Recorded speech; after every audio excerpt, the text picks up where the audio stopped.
The Holy Bible, New King James Version, Judges 8.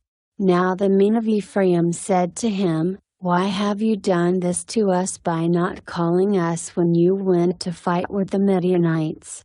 And they reprimanded him sharply. So he said to them, "What have I done now in comparison with you? Is not the gleaning of the grapes of Ephraim better than the vintage of Abiezer? God has delivered into your hands the princes of Midian, Oreb, and Zeb.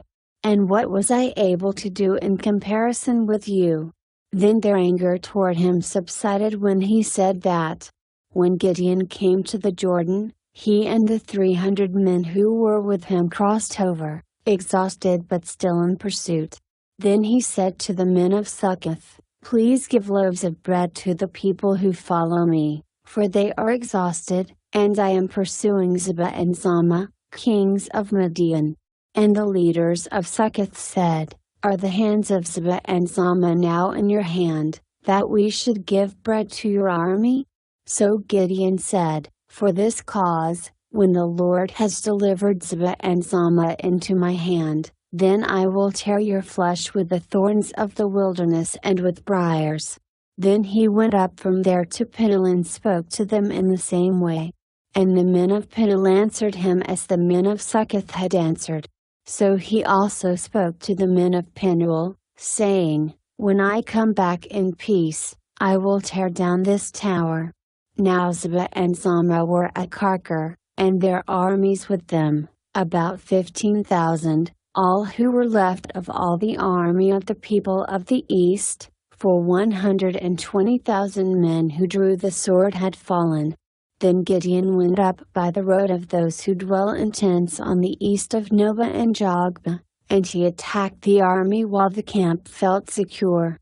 When Zebah and Zalmunna fled, he pursued them, and he took the 2 kings of Midian, Zebah and Zalmunna, and routed the whole army. Then Gideon the son of Joash returned from battle, from the ascent of Hares. And he called a young man of the men of Succoth and interrogated him, and he wrote down for him the leaders of Succoth and its elders, 77 men. Then he came to the men of Succoth and said, "Here are Zebah and Zalmunna, about whom you ridiculed me, saying, 'Are the hands of Zebah and Zalmunna now in your hand, that we should give bread to your weary men?' And he took the elders of the city, and thorns of the wilderness and briars, and with them he taught the men of Succoth. Then he tore down the tower of Peniel and killed the men of the city. And he said to Zebah and Zalmunna, 'What kind of men were they whom you killed at Tabor?' So they answered, 'As you are, so were they, each one resembled the son of a king.' Then he said, 'They were my brothers, the sons of my mother. As the Lord lives, if you had let them live, I would not kill you.' And he said to Jether his firstborn, 'Rise, kill them.' But the youth would not draw his sword, for he was afraid, because he was still a youth. So Zebah and Zalmunna said, 'Rise yourself, and kill us, for as a man is, so is his strength.'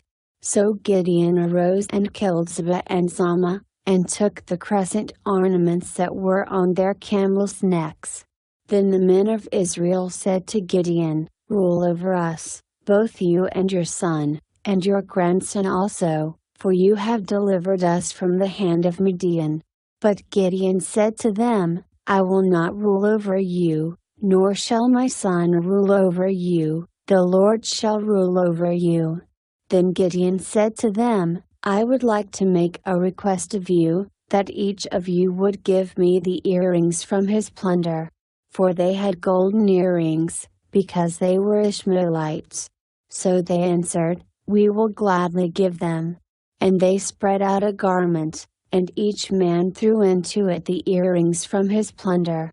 Now the weight of the gold earrings that he requested was 1,700 shekels of gold, besides the crescent ornaments, pendants, and purple robes which were on the kings of Midian, and besides the chains that were around their camels' necks.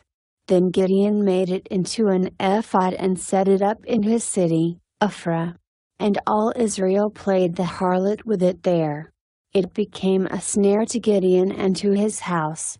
Thus Midian was subdued before the children of Israel, so that they lifted their heads no more. And the country was quiet for 40 years in the days of Gideon. Then Jerubbaal the son of Joash went and dwelt in his own house. Gideon had 70 sons who were his own offspring, for he had many wives. And his concubine who was in Shechem also bore him a son, whose name he called Abimelech. Now Gideon the son of Joash died at a good old age, and was buried in the tomb of Joash his father, in Ophrah of the Abiezrites. So it was, as soon as Gideon was dead, that the children of Israel again played the harlot with the Baals, and made Baal-berith their god. Thus the children of Israel did not remember the Lord their God, who had delivered them from the hands of all their enemies on every side, nor did they show kindness to the house of Jerubbaal, Gideon, in accordance with the good he had done for Israel.